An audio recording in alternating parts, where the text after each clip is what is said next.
So good day, ladies and gentlemen. Your 1 hour thought-provoking and we bring you happiness around entertainment, education, health, lifestyle. Guys, so clear. So today we have a very is from the Civil Society Center of Liberia. He worked for an organization called Budget Liberia, and he's the country lead. Sorry, in the interest of time, we are not going to have our musical interlude today. So we are going straight to our panel discussion, straight to our panel introduction. Then at last, we introduce our guests and get straight to business. So like I said, my name is Udomo Esquali. I'm your host, and I'm here with the entire crew. They will better introduce themselves. Hey, what's up, guys? My name's Lizzie International, and I'm part of Pepper Chair's team. I've got some amazing colleagues that I work with, and I've got some amazing news that I'm going to be bringing to you guys from Pepper Chair with our amazing guest, Abraham Varney. So please, everybody, welcome him, share this show, like it, and send it to a friend. You never know who's watching or is wanting to watch. Hi, guys. I'm your girl, DJ Finest, and you are watching me right here from Beaverton, Oregon. Thank you guys so much for joining. I appreciate you guys joining. We have a great guest today, Mr. Abraham Varney. Some great questions for him, and it's such a pleasure to have all of you. Thank you guys for watching our YouTube and Facebook family. So you just listen to our entire team here. Perform once more the Pepper Chair. Like DJ Founder said, we urge you to share, like, and have someone to come and listen with you. So with no time to waste, we get straight to business. In a very special way, we'd like to say welcome, Mr. Abraham Potential Varney. Welcome to Pepper Chair Show. Yeah, good evening from my end. I think it's an honor to be here this evening to discuss issues surrounding the work we do at Budget Liberia, and also what lesson can we pass over to other young people who anticipate to run a not-for-profit institution in Liberia. What are some of the opportunity that do exist for young people in this space, and what are some of the challenges, and how we've been going about with our budget simplification document, because we literally have 4 thematic areas, but one of the areas that most people try to link up to is the aspect of budget simplification, the aspect of budget simplification. But we do a lot of other things as a non-for-profit and a young team as well. So it's an opportunity to be here to have a discussion around these areas. Awesome. Well, welcome. I am excited to talk about these topics. I'm just going to jump right in, and I want to applaud you and Budget for saying this. I saw it on your website. It said consistent engagement to tackle wave of mistrust. To me, that is like, yes, we're empowering. We want to make changes. So to me, thank you. Thank you so very much for saying that on your guys' website. That is amazing. And so I have 2 kind of questions for you. And if it makes you uncomfortable, please let me know and I will stop the question instantly. Okay. Sounds good? Very much. Okay. So I see you are saying on your website, promoting health sector accountability on your page. And this is, I think, is amazing. I think that's amazing. Like, let's promote health. Let's get rid of all these sicknesses and diseases and all that kind of stuff. So I am all for that. And I strongly believe as the people, we all need to come together as a team and promote that. So I think you guys doing that is phenomenal, because a lot of people would rather just be like, oh, we'll deal with it. But no, you guys want to make a change for the health. And that's huge. That is really, really big, because health goes in so many different diverses and so many different things. So great job on that for Budget. I really, really, I like that. I like it a lot. And then it says let me get my paper. It says 2023 to increase transparency and accountability and foster deeper stakeholder engagement. Budget will creatively expand its initiatives this year. Part of this will involve empowering citizens to monitor projects and have a say in how public funds are spent. To me, that is like, I gotta clap my hands for that one. That one is like, absolutely, I believe in that. I think if you let the people voice their opinion and listen to them, that's really gonna encourage and help a lot of things. So budget, keep up the great work. I really see, Abraham, you're wanting good ways and good strategies to make change. I really see it. And I as a US citizen here and working with Liberians, to me, this is what I want to see. This is the encouraging thing for people that are there in Liberia and people that are wanting to come to Liberia. When I see stuff like this, it makes me feel like I'm safe and I'm welcome. And I know that people are wanting change. So keep it up. You are really doing an amazing job. Thank you so much. You're very welcome.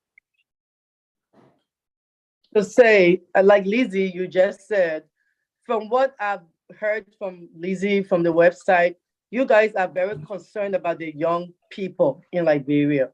You know, and you are young yourself, I can see. So I know you work with a lot of young people in Liberia. So when you guys are creating, when they're creating the budget in Liberia, I want to know about this.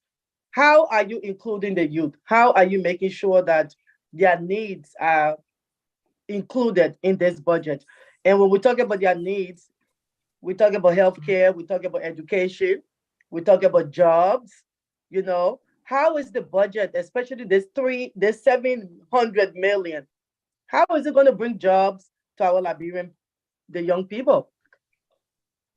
Yeah, thanks so much for taking up your time to go through our website and to see the kind of work we are doing in Liberia, precisely with Budget Liberia. So one thing we tend to do is that the issue of citizen participation in the national budget remains a very serious constraint, even at the national level. Evidence is the fact that the open budget survey report rate Liberia score 6% when it comes to citizen participation. So this tells you that there's a lot of work need to be done so that citizens can be involved. So how do we go about this is by simplifying the national budget. Normally the budget is in volume of sometimes 500-600 pages document. So the layman out there who is in the hard to reach communities, who perhaps do not have the technical know-how when it comes to interpreting the very terminology in the national budget, they find it very difficult to even go along the budget process. So what we do at Budget Liberia, we simplify the draft, the national budget into simple to read materials like infographics, sometimes between 14 pages document. Out of 500 pages, we reduce it to 15 pages document, and then have citizen engagement, where we also run a radio show on OKFM called Budget Hour. So it's an opportunity to reach wider audience who might not have the opportunity to access the draft national budget or the national budget.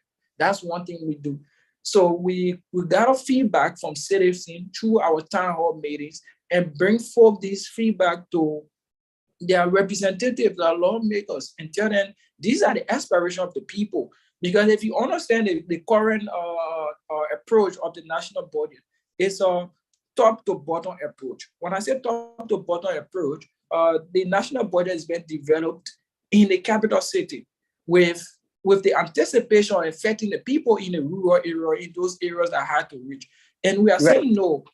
Instead of you sitting in Central Monrovia, in your AC office and distributing state resources, why can't you go down to the people and get our recommendations? Because sometimes these projects that emerge in the national budget, these people are not even aware of these projects. And there where the issue of transparency and accountability become an issue. Because if you are carrying on a project for a particular community and the community don't have the necessary information surrounding those projects, but I'm sorry, can I interrupt just real quick, right? Yeah, please. So you said that the people are not aware sometimes of the budget. So to me, that tells me that the people are not also being impacted by the budget. Because if they are not aware, then the budget is not impacting them. Yes, so that's the premise I'm laying, because national government need to include the people in the budgeting process. That's the only way the desire of the people can be reflected in the national budget. You cannot just sit from central government and decide as to which projects should be taken in those communities when you don't understand the people priorities. Even we have a legislative system that is even another issue, because there is no academic criteria when it comes to who become a lawmaker. So even if you don't have or for instance, you don't even have a secondary education, you can be elected and represent your people. But you have to understand that in that representation, budget representation is very key, meaning you have to represent your people at the national level. But then there's no criteria to say, okay, you have to be an economist before you run for parliament or position and so forth.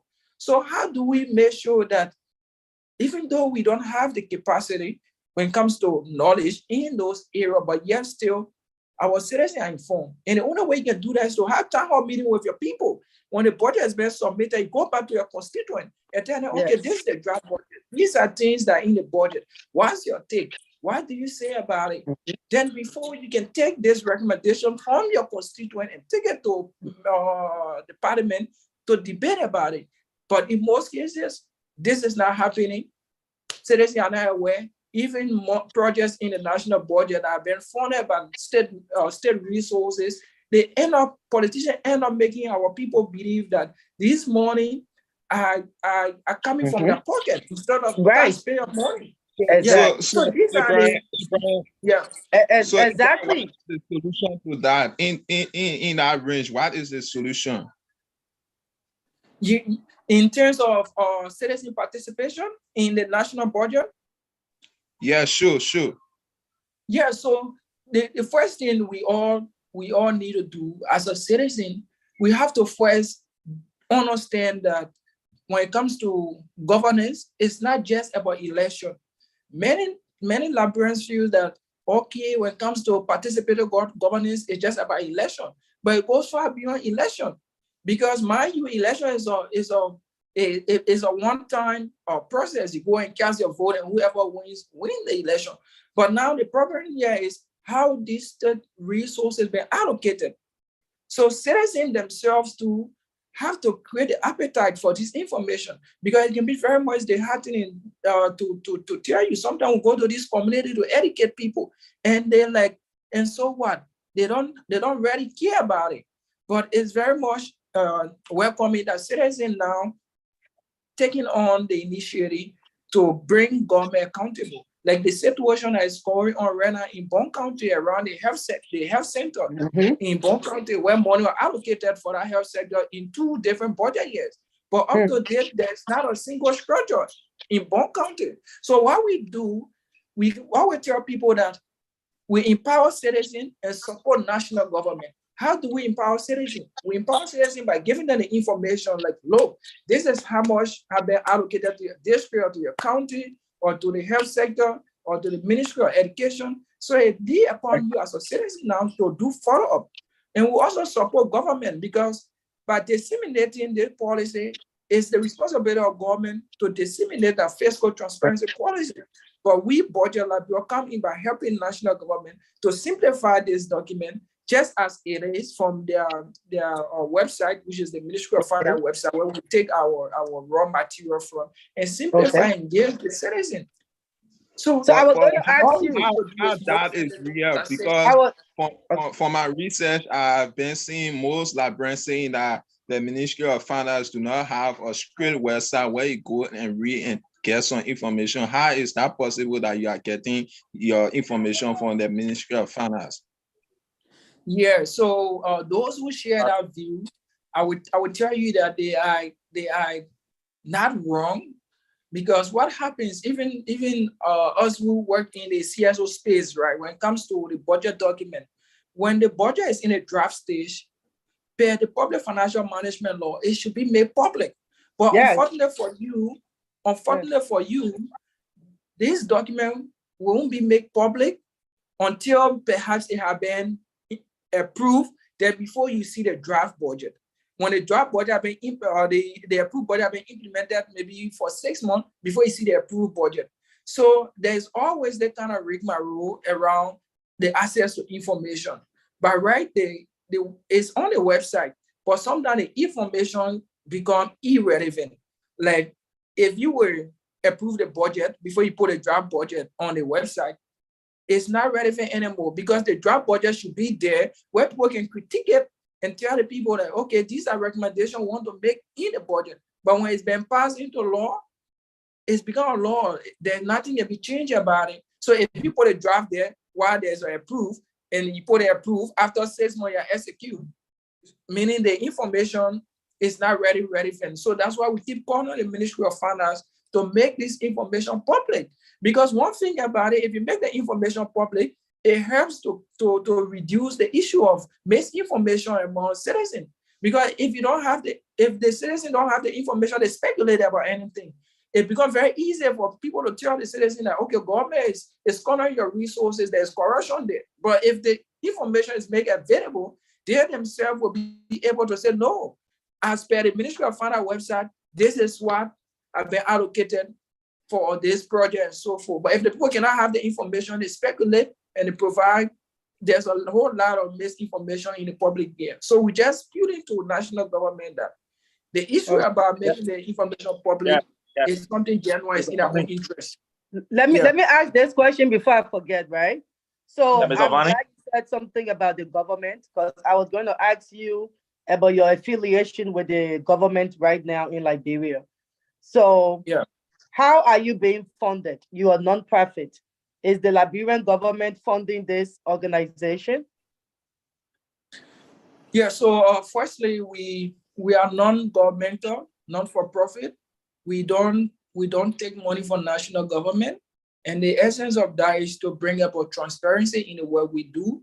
Because imagine if you should take a contract from government, maybe to simplify the national budget. If there is a red flag in the national budget, how will you raise the issue? So we get our funding from international donors. Like currently, one of our funders is the National Endowment for Democracy, where we are implementing a budget access 2 years program with them. And we also take support from UNDP. We also doing a 1 year program with UNDP. So we don't take money from government. But then when it comes to our working relationship with national government, we have to be partners in progress. Because if you are saying that national government is not doing this, not doing that as a CSO, what are you doing? So one of the things we did last year is that we funded the development of a website for the Legislative Budget Office, which is an office established by law to provide technical support to the parliamentarian when it comes to budget analysis, budget hearing. But after we had a meeting with them, we understood that with all the great work they are doing when it comes to analysis of the national budget, there's not a wider platform where citizens can access this information. So what we did as a CSO, we built a website free of charge where we took the 100% cost for the LBO. Even the Ministry of Finance, we've been in conversation with the Ministry of Finance based on a request for us to help in simplifying the national budget. Because per law, the national budget should be accompanied by the citizen guide. And the citizen guide is the simplest form of the national budget. But however, they have not been happening. So we also did a work for the Ministry of Finance where it has to do with simplifying the general budgeting infographics. We did it free of charge without taking a cent from national government, because that's why we are here, to support national government effort and empowering citizens. So we have a good working relationship with the government when it comes to what we need to do. But the issue has been releasing this data to citizens and to civil society organizations to just tell the people, this is just what is on the ministry website, but we'll make it simple for you to understand. All right. So pretty much from what I'm getting is you have a great relationship with the government, but your relationship is strictly about your communication with the community, and what the community is relating to you guys, and you tell the government, and hopefully they can implement that in their budget. Is that what you're saying? All right. Sure. So how difficult has it been for you guys when it comes to reaching, the finance department and really relating this, the whatever communication you had with the citizens? Are they receiving it well? Are they really listening? How is that going? Yeah, so what we can say on this platform is that I think there's a level of lack of political will, because why do I say lack of political will? Because these are things that is in our public financial management law, that the budget should be made available. We also have the Freedom of Information Act as well, that gives citizens the right to request for information as long as there is no security threats. You cannot tell me requesting requesting the Ministry of Finance as to, have you made allocation to the JFK Hospital, the John Kennedy Medical Hospital? Have you made allocation there? Why is it there is no beds and so forth? So this information are not security threat. But if you go to the ministry for this kind of information, you get so discouraged. You will go in cycle and the bureaucracy, and you will not get this information. So I think there is a lack of political will in disseminating this information as well from national government standpoint. Because even if you look at the local authority, some of the local authority are not even aware of how do they even request for funding that have been allocated to their various offices in the counties. We have meeting with these people and they tell us, oh, we don't even know that this amount is in the budget for us. Our local government official will tell you that it's the first time seeing the draft national budget, it's the first time seeing how the budget look. So there are a whole lot need to be done. And if these allocations being made and the people who should request for those funds are not aware, the budget year ends, and at the end of the budget year, you find that what was allocated was used. And the people who should be the one benefiting from them, if you ask them, they are not aware. They're not aware. So there's a gap, information dissemination gap, even in the governance structure as well, that need to be resolved. Right. So wait, well, let me let someone else take before. Pastor, my network have been tripping. There you go. Yeah. Very so thank you so. Very nice. Thank you. I appreciate it. Mr. Vonnie, I listened to you keenly. You spoke about citizen participation in our budgetary process. Recently, you can attest to it that there was a report. I just forget the name of the report. I don't know the budget working index, and the report states that Liberia was graded like 45% when it comes to transparency, and I think somewhere around 10 to 13% when it comes to citizen participation. How do you see that report from your own standpoint as a civil society organization?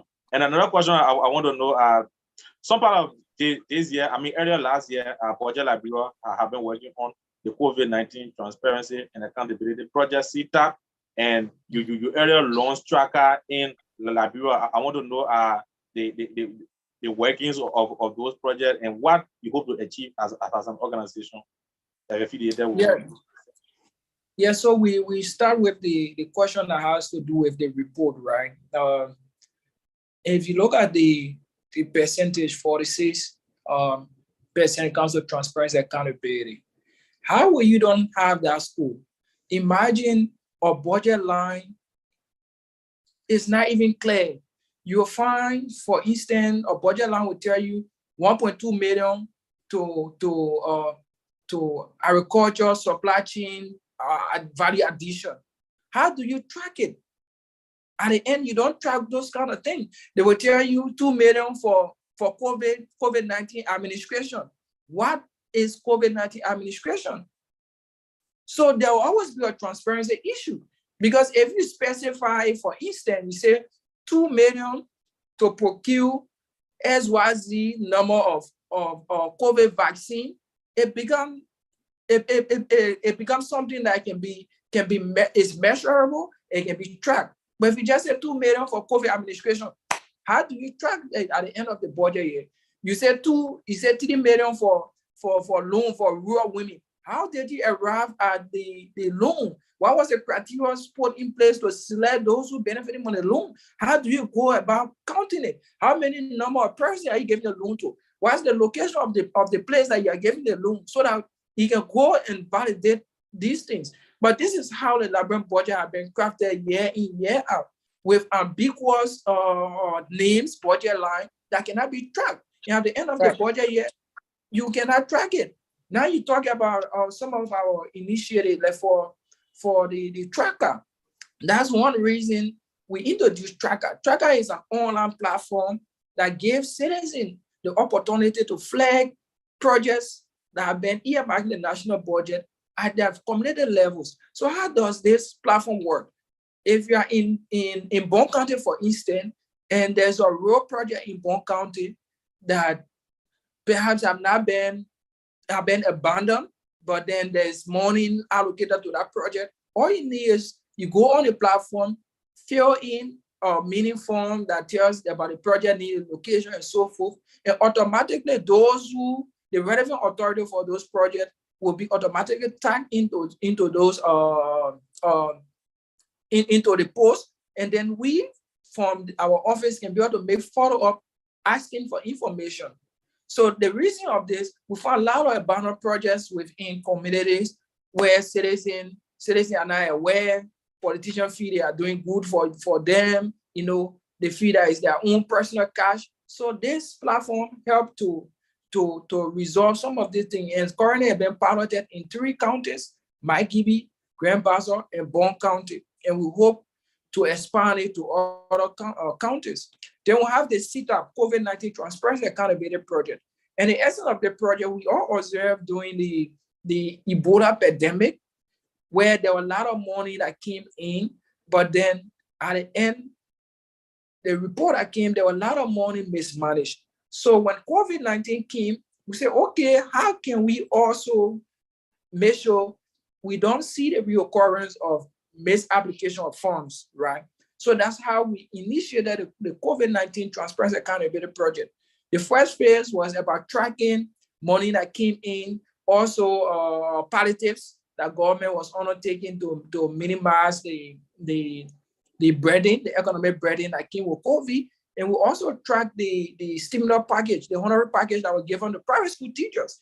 And at the end, our report made us understood that there were a lot of people didn't get the money because of the criteria that was set forth in obtaining the money. For example, one of the criteria is that a teacher should have a national ID card. And you and I know how difficult it is to even get an ID card. What more about a teacher who is immigrant and you don't have the national ID card, you cannot get the money. And how much would they give you? They give you $50. So if somebody should pay that way from Grand and come to Monrovia for ID card concerning transportation costs, how much would they have in return after you have disbursed the $50 USD that they given? So there are a lot of people that didn't get the money, but then there's... Is it safe to say that there are a lot of teachers in the rural areas with no ID? The national identification card, even in central Montserrado that bears the capital, there are a lot of people who don't even have the national identification card yet. They want more about where places like how to reach counties, like in Maryland, and most of our processes are not decentralized to say, okay, the person can stay right in Maryland and get national voter card. And this is just one of the criteria. There were a lot of other criteria set forth. In the There are a lot of other criteria set forth that teachers should meet before getting the money. The voter, the national identification card was just one. and which is very complex to just get it. So we also do that on the CETA. And then for the phase 2, we are looking at health sector accountability. And the reason we're looking at health sector accountability, whenever people hear about transparency accountability, they want to focus on risk, on money in Liberia, but transparency goes far beyond.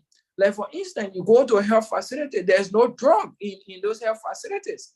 If you bring these people together, because what we do, we bring stakeholders in the private sector and in the public sector that is into the health sector and brainstorm on what are the challenges. And through our town hall meetings, you find nurses telling you that government just bring drug without looking at patient history. Some of us who might have some little background in health, before you supply medication to a particular region, you have to understand the patient history. What are the most frequent occurring diseases within the area? You cannot have a community that's suffering from malaria and then all the medication carry is being killed. And that's some of the concern from these nurses in the public health sectors. They are saying national government bring this job without even asking what they need. And then if the citizens to get to understand that, okay, their drug that we as nurses can sell to you people, is us understanding that somebody will come with this kind of complication and there's no drug on the counter drug. So we buy this drug with our own money just to save life. So if you start to have this conversation, both parties try to understand, okay, I think it's not the nurses the problem. And the nurses too will say, okay, I think it's not our people too the problem because they don't have the relevant information as to how government supply medication. So we had a town hall meeting in 6 of the 15 counties where we sample views of citizens and that of health workers, both in the private health facilities and the public health facilities, to define what health sector transparency and accountability look like for them. And we compared that and submitted to the Open Government Partnership to include in the National Action Plan that should be developed this coming June. So that's what we do on the CETA project. We also launched established 3 budget monitoring committees in 3 counties, Bon, Grand Bassa, and Magidi. And the essence of the committee is to track.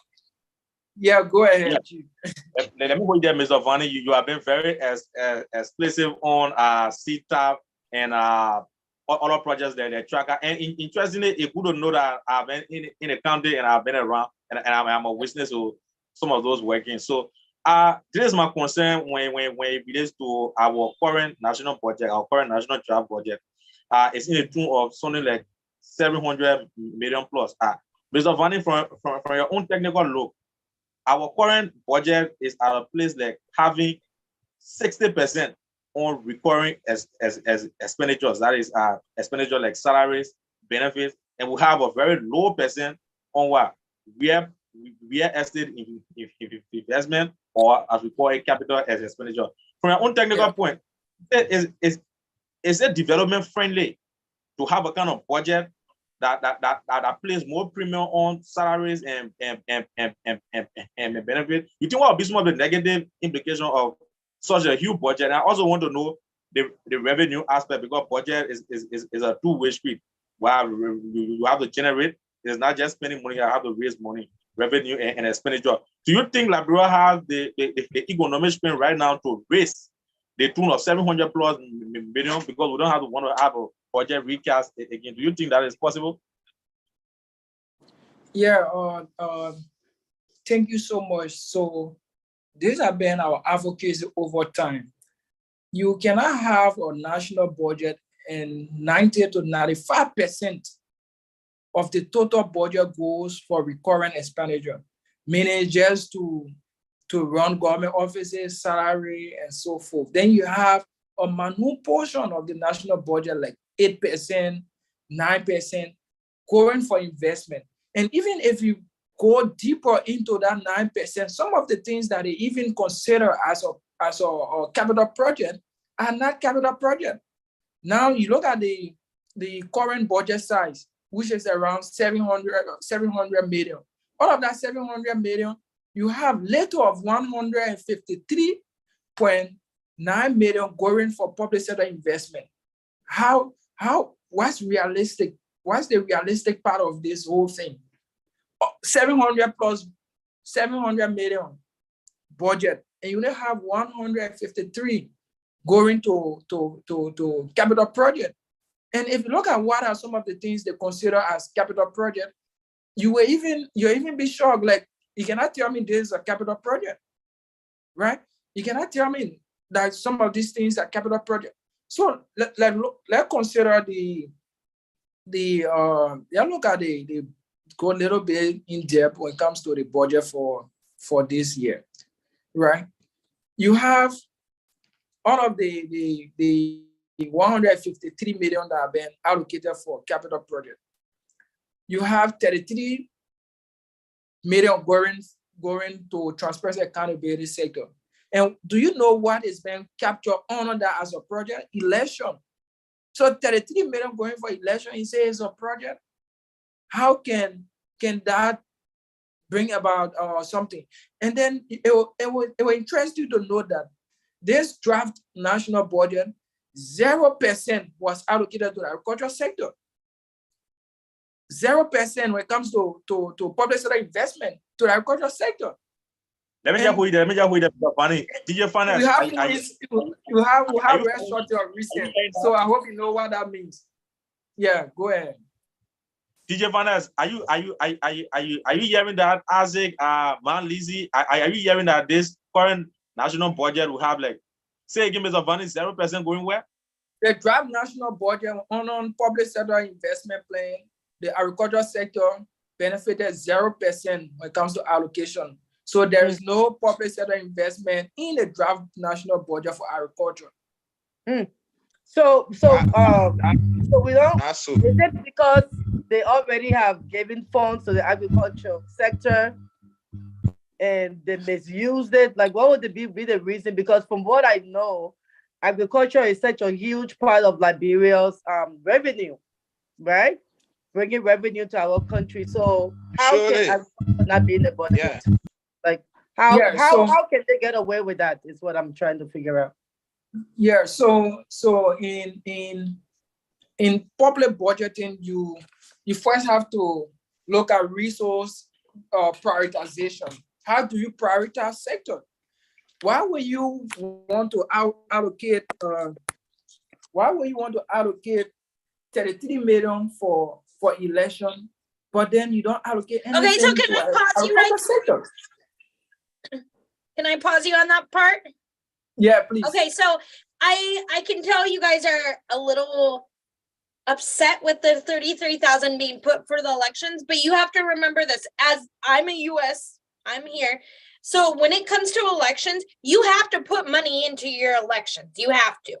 Yeah, sure. Like, you don't have to put 33 million. No, that's too much. I thought they usually raise their own money for that. Don't they raise their own money for those things, elections? Is it the citizens that pay the taxpayers? Some of it is the taxpayers and some of it is themselves. Yeah. So personally, if I say I was to go run for election, obviously I'm going to have to spend some of my own money. But guess what? Some of these people that work Monday through Friday, put their dedicated hours into working, I'm going to be taking some of their money too. That's why we pay taxes. And if you look on taxes, you'll notice so many little things that they take out, and it's crazy, but that's welcome to our crazy world. Yeah. Okay, I just had to say that. Sorry. Yeah, it's fine. So you said it right.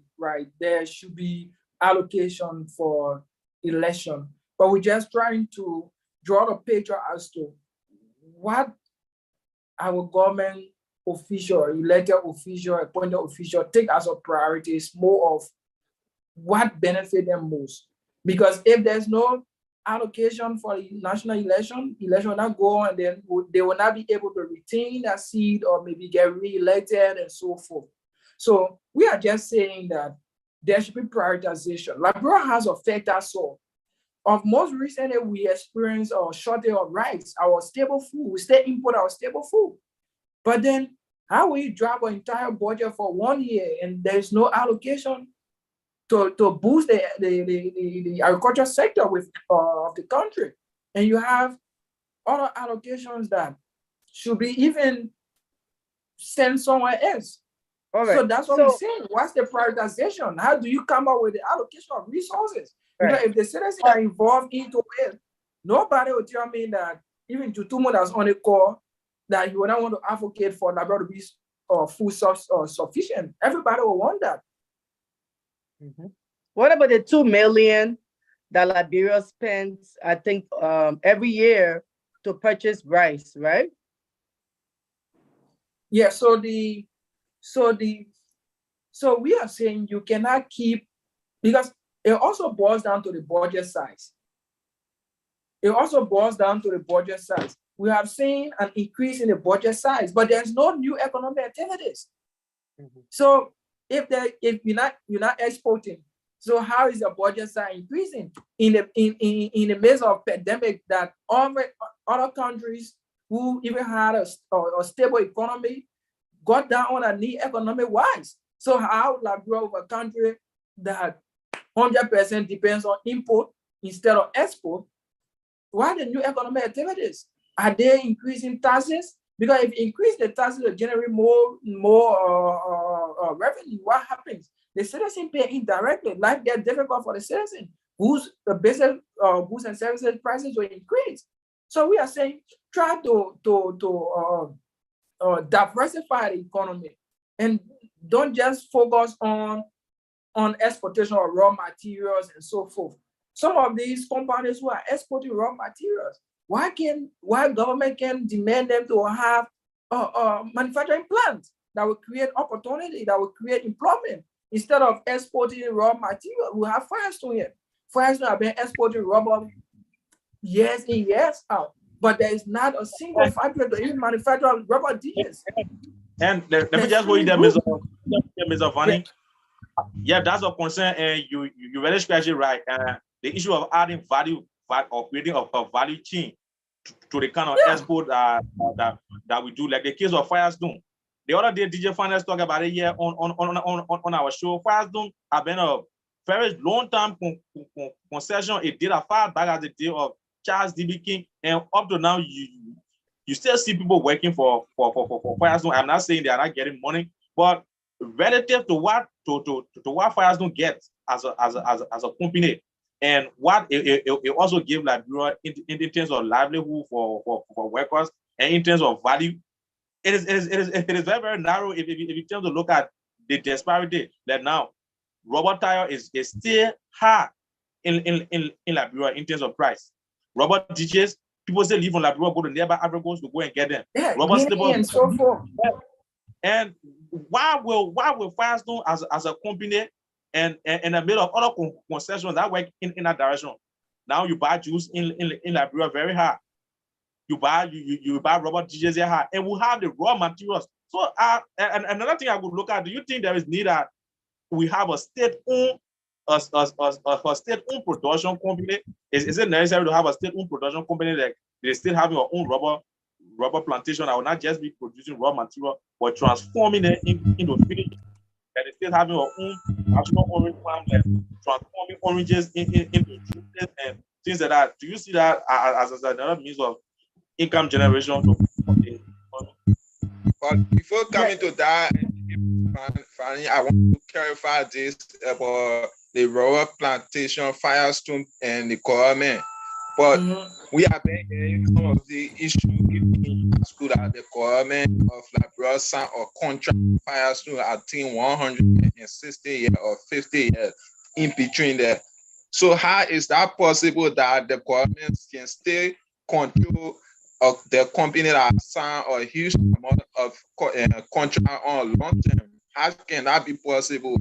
The government cannot control Firestone because they signed a contract and they give the government a maximum fund and huge amount of money to carry on. So how can that be? How they can reverse that to be like bro self-made robber? Because from my own understanding, it's not for Liberian or under Liberian government control. So how can that be possible? Yeah, so you said it Yes. right? It's a contract, right? So that tells that both parties have to agree. So in the process of negotiating some of this contract is where national government should be able to bring the citizen interest to the table. Like we all saw the issue of ArcelorMittal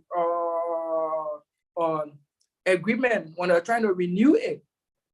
So it's at that stage where citizen interest should be prioritized, because it's not a document that was signed where the government of Liberia signed on duress. No, because the government of Liberia is more advantageous when it comes to the sign of the document, because they have the resources, they have the raw material. So if they tell the people this is it, it's upon Firestone to agree or to not agree, right? So we are saying that in this kind of negotiation, you should be able to bring forth the interest of the citizen to the table.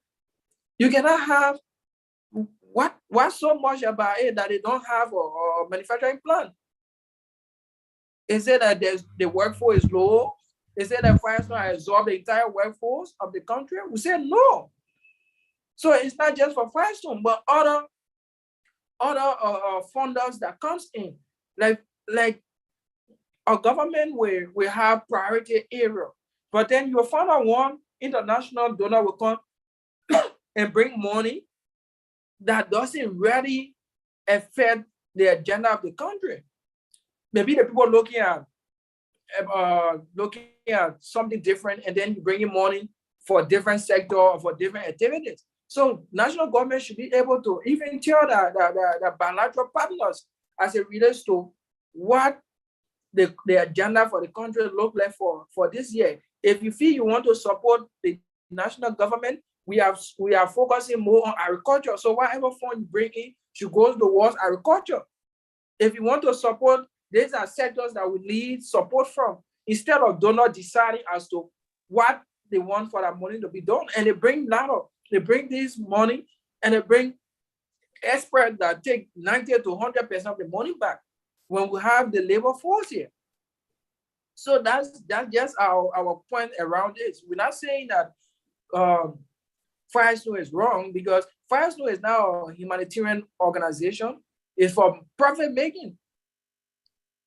It's for profit making. So definitely they're going to do everything to minimize profit, while government should do everything to bring forth the interest of their citizen to the table. So my personal opinion on this is when you guys are doing money transactions, I highly suggest this. Write down a receipt, because guess what? That receipt can show the citizens this 10,000 went to this, 10,000 went to this, 10,000 went to this, and you have that proof to be like, you know what? I paid this person, I did this, and this is what it is. So that's kind of a little bit of a contract also, but Firestone, I think that whole situation is, this is my personal opinion, I think it's very fucked up, so excuse my language. I think that a lot of people that signed that contract for Firestone, which I have Firestone tires on my car, so I am a person that bought Firestone. So Firestone really took advantage of the rubber situation, because I can tell you this, there is millions of people that buy that rubber. And now Liberia, they could have been put on many years ago. But Firestone wrote that contract and said, okay, well, this is a lifetime and you guys are only getting this percent. I think that is wrong, because Firestone has went from this level to this level, and what can you do now? From what I even know, I don't even think America has Firestone anymore. I think Firestone is now in Asia somewhere, you know. No, Firestone is still here. We still got Firestone. There's one in Lake Oswego. You still own it? It's still owned in America. America still owns it? Okay. Yep. Because, like you said, for me, when because Firestone are harvesting the rubber and exporting it all over the country in other companies to restructure it and put it into good product. So the rubber is not sitting here, they just harvesting and putting they are exporting the rubber to other countries and other business partners. But exactly, and the thing is, the country is very corrupt. I mean, for me, I'll just say it. The country is corrupt, and that's why so many Liberians, the government don't want to really push transparency, because when you bring transparency, you are also fighting against corruption, So bringing transparency within the Liberians' budget is pretty much giving the poor people the opportunity to see what you see, and they don't want to do that. They want to keep the people blind. They want to keep the people uneducated, so then they can continue with their corruption. And it's good to see people like Abraham Bani, you hear fighting for this cause.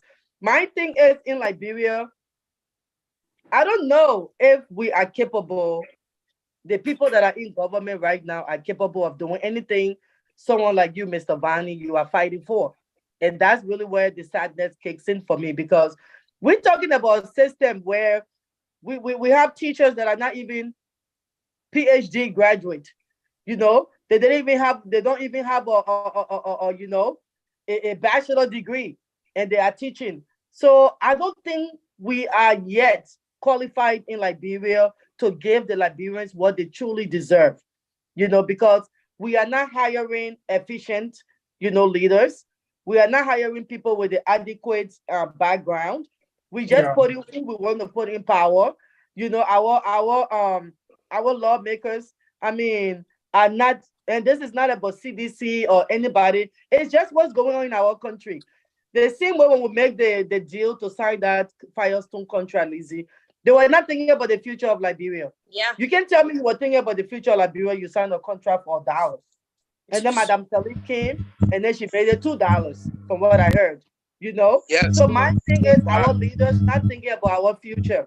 They're not thinking about the young children and how are they going to learn? How are we going to better their lives? They're bringing what they believe good for the people, not what someone like Mr. Abraham Bani will tell them is good for the people. So I don't know, Abraham, if what you're doing will, how you will get the government to 100% listen to you. It's going to be hard. I have faith in you. Yeah, so we will continue to engage citizens, because it's kind of strange for the first time to find citizens themselves even pointing out allocation in the national budget, because the issue of budget was never a discussion in Liberia. People care less about the budget because they didn't really understand the significant role the budget plays in transforming their life. So now that citizens are getting aware, they are now taking action, demanding accountability, demanding information from their local authorities. We are hopeful that we will get at a level where citizens will take on this initiative themselves. But we'll continue to do the awareness, we'll continue to educate people on the national budget, while we also tell national government there's no harm in this thing. You sign an Information Act giving right to all citizens to access information. So there's no big deal. We are not an antagonist group to national government, as I always tell people. We support national government effort, but we empower citizens. So we just want a cordial working relationship where we can disseminate your financial policy to the citizen to avoid misinformation. All the information we simplify, we take it directly from the Ministry of Finance website. So there's nowhere else we grab these figures.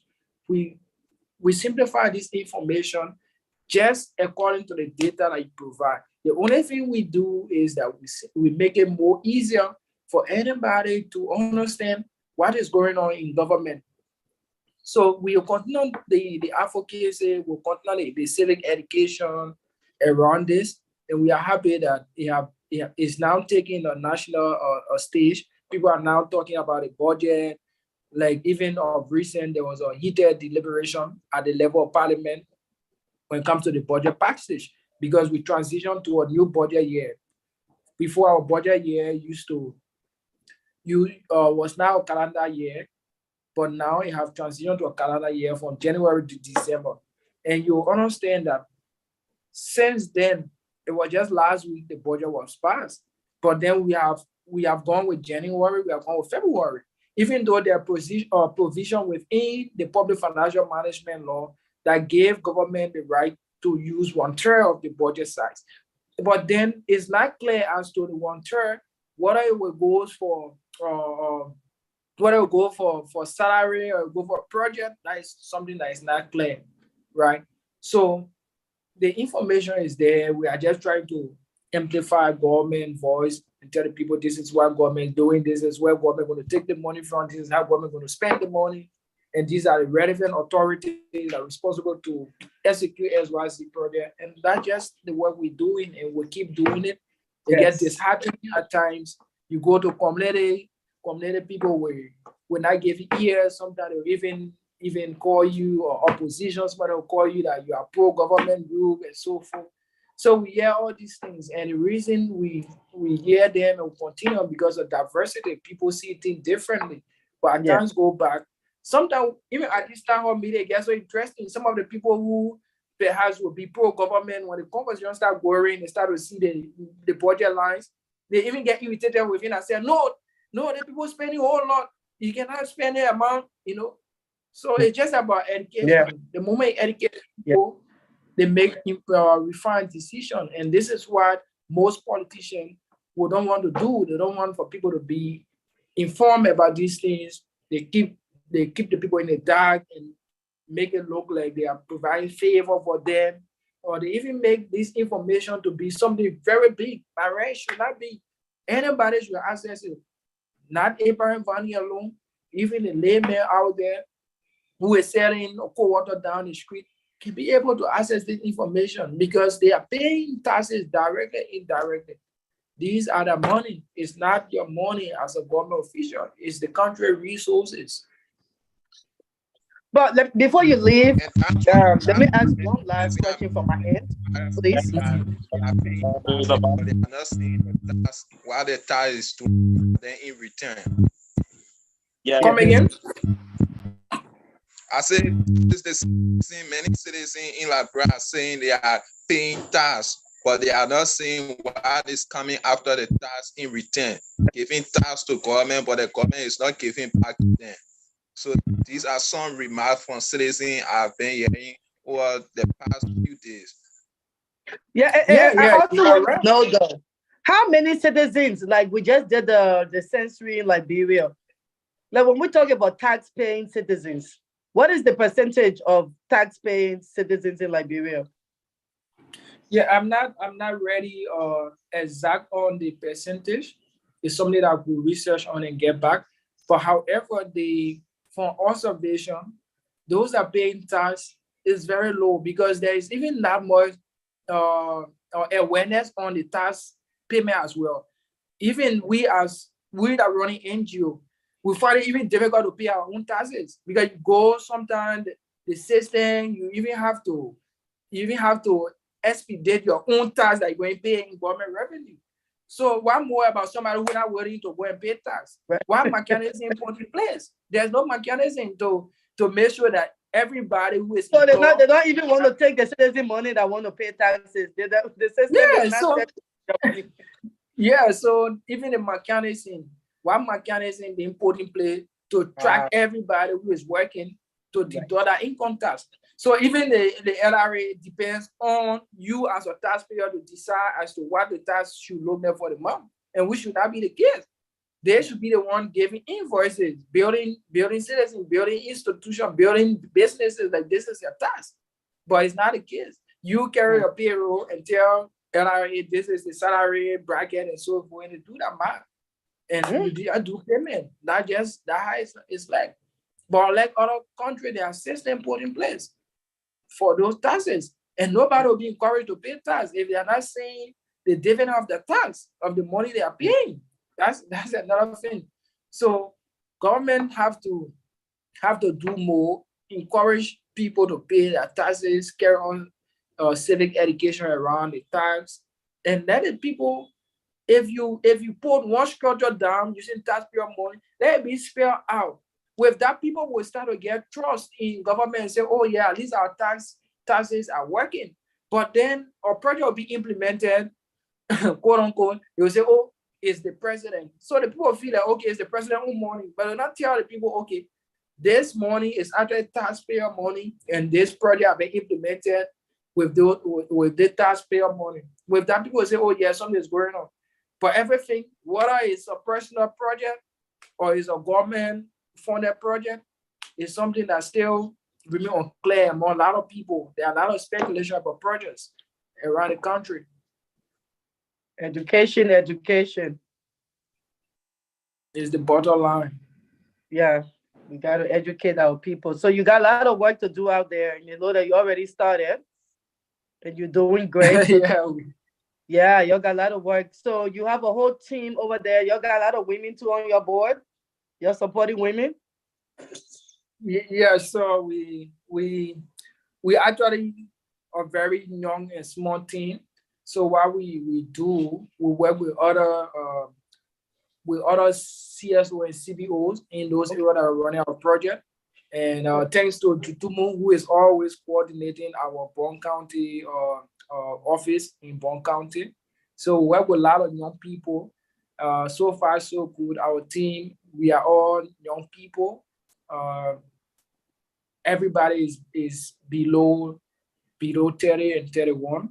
So it's very young team. Yeah, we have a female in our team. We have some volunteers and so forth. So it's a very young team, just committed young people trying to make a difference. Right. I highly suggest for everybody that's watching this interview, go to the website. We will post it so you guys all can. Jitumu, can you please post that link that you sent me? I was trying to share the link, but I don't know why it's not having me to share. It's not giving Yeah. Because that link provided me with a lot of information, and I think if we share it, it will provide many other people with the information. And I got to see your team, and you have a beautiful team. I can see it growing. So congratulations. And I can't wait to see you guys make some changes, because I've been working with Liberia, and it definitely needs people like you that are trying to make good changes instead of bad changes. Yes. I think this is really, we want to see, we want to see this team sitting with the legislation in Liberia. You're the ones supposed to be sitting with these lawmakers, doing session and speaking to them, and tell them we want to see this. Because the lawmakers, when we see them, they just be talking all day. All kind of but if they bring people like you when they are doing their session, so you can, maybe people will start taking them seriously, because I always say Liberia change is coming from the young people.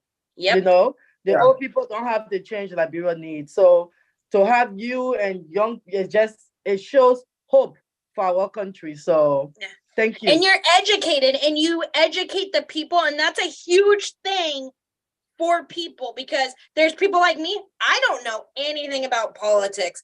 And I went to your website, and you broke it down on your website perfectly for people like me to understand. And I was like, this is what I need. This is what other people need to start doing for people like me that don't understand.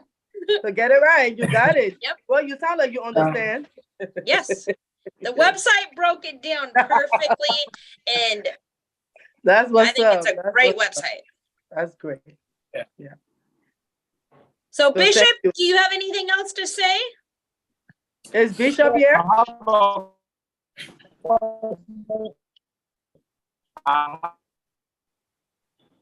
have a question.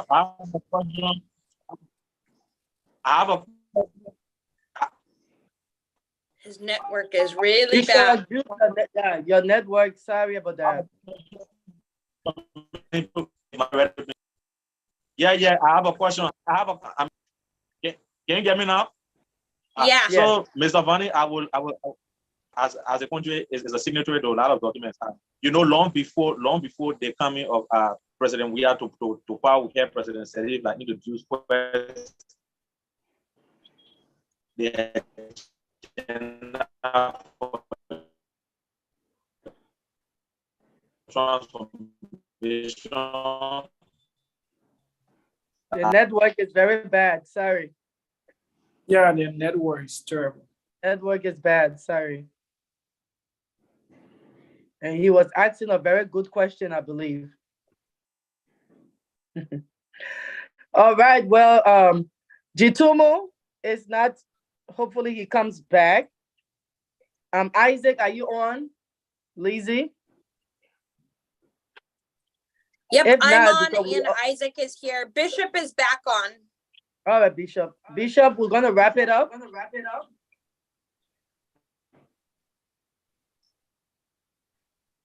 Bishop, you. I think his network is really, really bad because he was saying it earlier. I'm feeling the colors of Isaac's background. The yellow with the purple.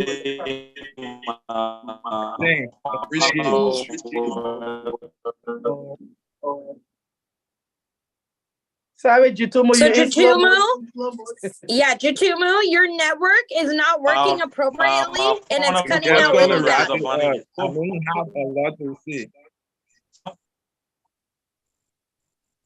Can you hear me?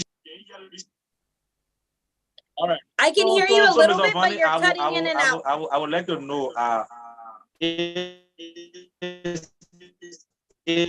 SDG, the Sustainable Development Goal, is it very achievable in so what I want to know is the progress of African countries, specifically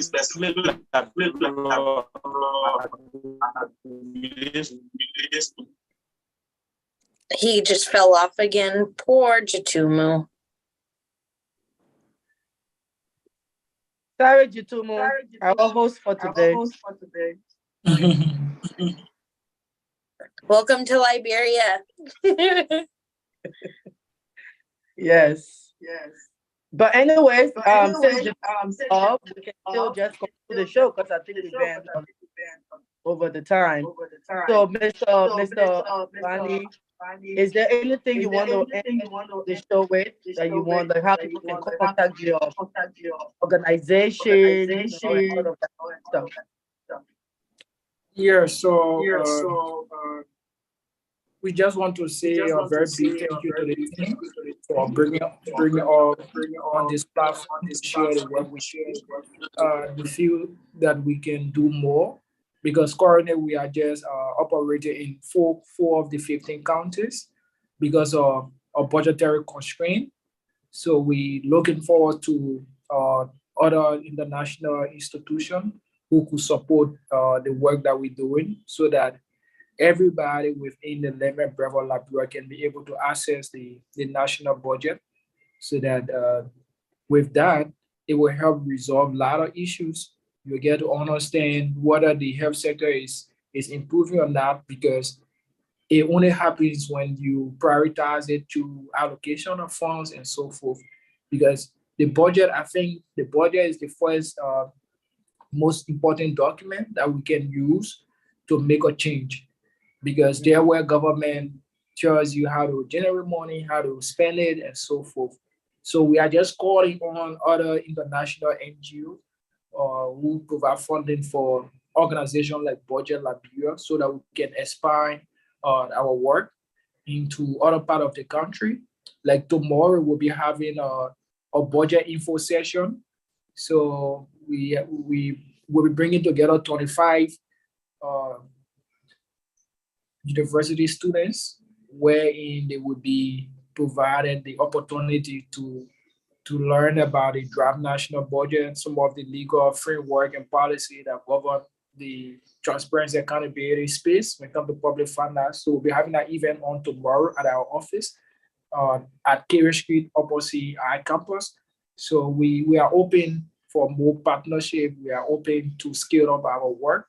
I want to say a very big thank you, and we look forward to appearing on this platform in the nearer future when we should have some new updates and some progress made so far in change of behavior. The work we do, we understand that it's more about behavior change. So the impact is very slow.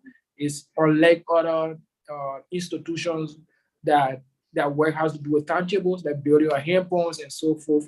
But for us, it's about behavior change. So it takes a very long time before you see the impact. But I can assure that what we are doing is actually yielding impact from demands from citizens every night then on our website to understand the national budget, making calls on our radio show on specific budget lines that they don't have a clearer understanding about. So we're going to engage. I just want to say a very big thank you from my end. Thank you. All right, Isaac, Lizzie, you want to share anything before we end? Nope, I just wanted to tell you, keep up the great teamwork. I can see it. I'm really excited about this. I'm glad that Jatuma was able to send me that link. I want to see this prosper and grow. And the way that you're taking your steps to do that is the appropriate way. You're doing the correct things to help the Liberians and your team. So congratulations. I look forward to seeing the growth. Okay, thanks for appearing on Pepper Chat Top Show, Brian Fanning. We appreciate your time.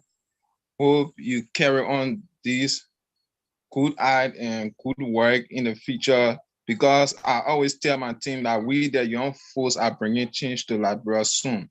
So we, the young folks, we need to keep our head up straight to work and change the country for ourselves. We shouldn't depend on the old ones. So kudos to you. We look forward for better improvement and more opportunities to come to your team so we can build Liberia and enjoy Liberia together. So thanks for coming through. Yeah, it will be most welcome. Yes. All right, guys. Now, thank you guys so much for joining us today. Here on Pepper Chair, we appreciate the love, we appreciate the support.